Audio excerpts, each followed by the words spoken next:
Praise the lord. స్నేహితులారా, ఏదైనా క్లిష్ట పరిస్థితిలో మనం ఉన్నప్పుడు, లేక ఏది ఆలోచించుకోలేని పరిస్థితులలో మనం ఉంటాం కొన్నిసార్లు. అలాంటి పరిస్థితులలో మనకు సలహాలు ఇచ్చేవారు కొందరు ముందుకొస్తారు. ఆ కొందరిలో కొందరేమో యథార్థంగా, అయ్యో వీరికి ఈ సలహా ఇస్తే వారు బాగుపడతారేమో, ఈ సలహా ఇస్తే వారి సమస్యలు చక్కబడతాయేమో అని మంచి మనసుతో మనకు సలహాలు ఇచ్చేవారు కొందరుంటారు. కొందరేమో మంచి చేస్తున్నాము అని మనలను భ్రమపరుస్తూ మనకు కీడు చేయాలి అనే ఉద్దేశం చొప్పున సలహాలు ఇచ్చేవాళ్ళు కూడా ఉంటారు. లేరంటారా? ఉంటారు దేవుని బిడ్డారా. అయితే మన పరిస్థితి ఎలా ఉంటుందంటే, ఎవరు సలహాలు ఇచ్చినా ఆ సలహా మంచిదా కాదా, ఎలాంటి మనసుతో మనకు సలహాలు ఇస్తున్నారు, ఈ సలహాను బట్టి నేను ముందుకెళ్ళగలనా, మరి ఈ తలంపుతో నేను ముందుకెళ్తే నాకు లాభమా నష్టమా, ఇవి ఏమీ ఆలోచించుకోలేని స్థితిలో కొందరుంటారు. చెప్పిందే తడవు, వెంటనే అది అమలు చేయడం, నష్టపోవడం, కీడులోనికి వెళ్ళడం, ఇలాంటివి చాలా మంది జీవితాల్లో నేను చూస్తుంటాను. ఎవరు ఏ సలహా ఇచ్చినా దాన్ని ఫాలో కావడం, అనేక సమస్యలు కొని తెచ్చుకోవడం, ఇలాంటివి జరుగుతూ ఉంటాయి.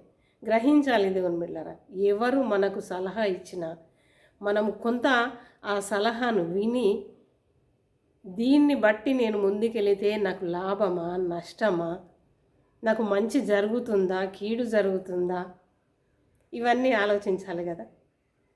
ఏది ఆలోచించకుండా ముందుకెళితే నష్టపోయేది మనమే దేవుని బిడ్డలారా, మనమే. ఇక్కడ ఆదాము అవ్వ జీవితాన్ని ఒకసారి మనము జ్ఞాపకం చేసుకుందాం. సాతాను ఒక మంచి తలంపును వీరి మధ్యలోకి తీసుకొస్తుంది.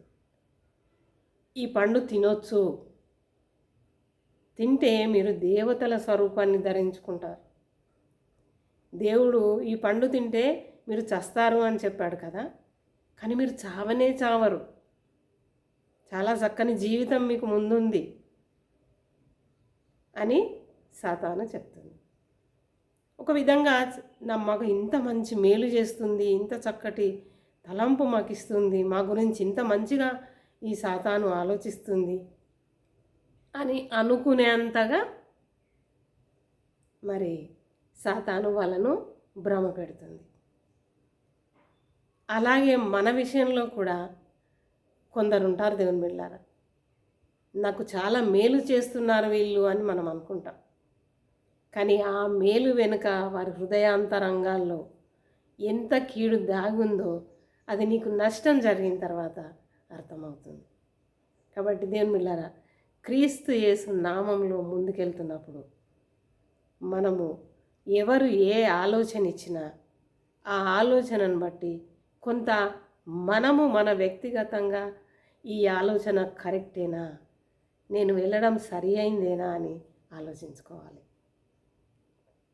ఇశ్రాయేలు దేశపు ఒక చిన్న బాలిక మరి సిరియా సైన్యాధిపతి నయమాను ఇంట్లో పనిచేస్తుంది, పనిపిల్ల. నయమానుకు కుష్ఠరోగం ఉంటుంది కదా, మనకందరికి తెలిసిన విషయమే. మరి ఈ అమ్మాయి నయమాను భార్య దగ్గర పనిచేస్తూ ఉంది. ఈ అమ్మాయి తన యజమానుణ్ణి చూసి, అయ్యో నా యజమానునికి కుష్ఠరోగం ఉంది. మరి అప్పటి కాలంలో ఇది చాలా భయంకరమైన వ్యాధి. కాబట్టి ఈ అమ్మాయి తన నయమాను భార్యకు సలహా ఇచ్చిందంట, మరి నా దేశంలో ఫలానా ప్రవక్త ఉన్నాడు, అతని దగ్గరికి నా యజమానుని తీసుకెళ్తే బాగుండేమో, అక్కడ బాగుపడతాడమ్మా అని ఆ చిన్న బిడ్డ సలహా ఇచ్చిందంట. మరి అట్టి సలహాను ఇద్దరు భార్యాభర్తలు చక్కగా ఆలోచించుకొని, చిన్న బిడ్డగా అమ్మాయికి ఏం తెలుసు, ఇట్లాంటివి వస్తాయి, కానీ ఇక్కడ నయమాను అతని భార్య ఇద్దరు ఈ విషయంలో కొంత ఆలోచించుకొని ఆలోచనపూర్వకంగా వాళ్ళు ముందుకు వెళ్ళడం జరిగింది.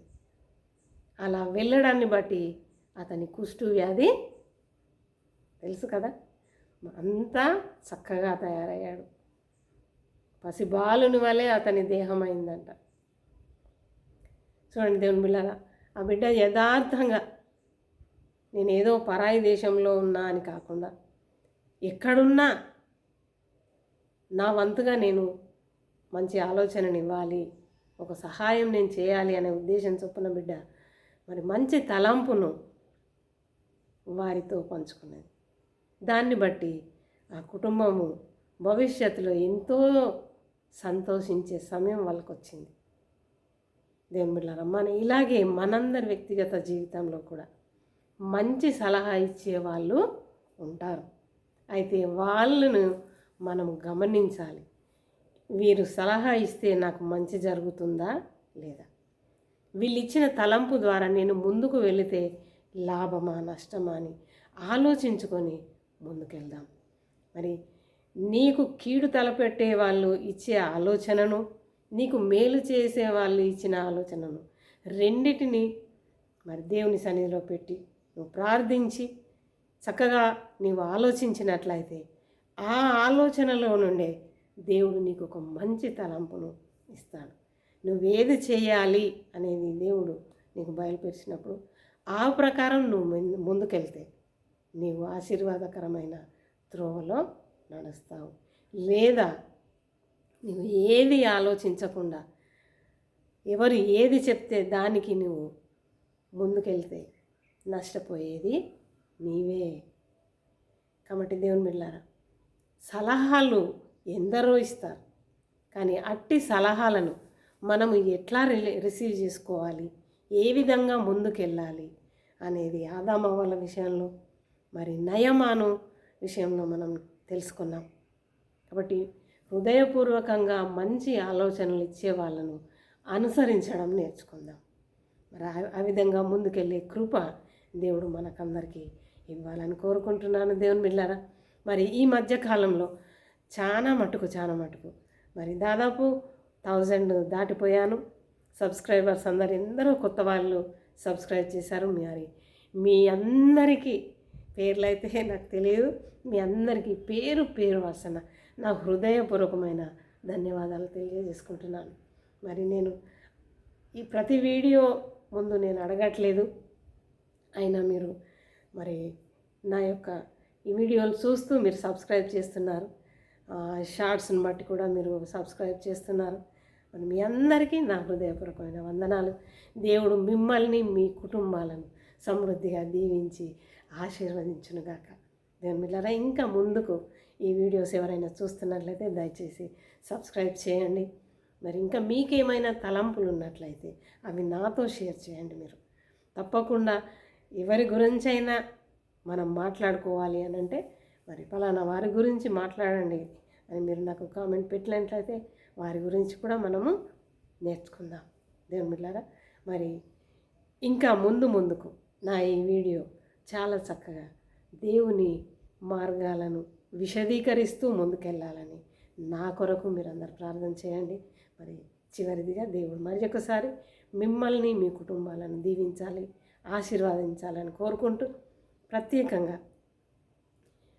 మరి ఇతరులు మనకిచ్చే ఆలోచనలు ఏవైనా అవి సరి అయినవా కావా అని వివేకంగా ఆలోచిస్తూ ముందుకెళ్ళడానికి దేవుడు తన కృపను మనకందరికీ అనుగ్రహించునుగాక. ఆమేన్, ఆమేన్.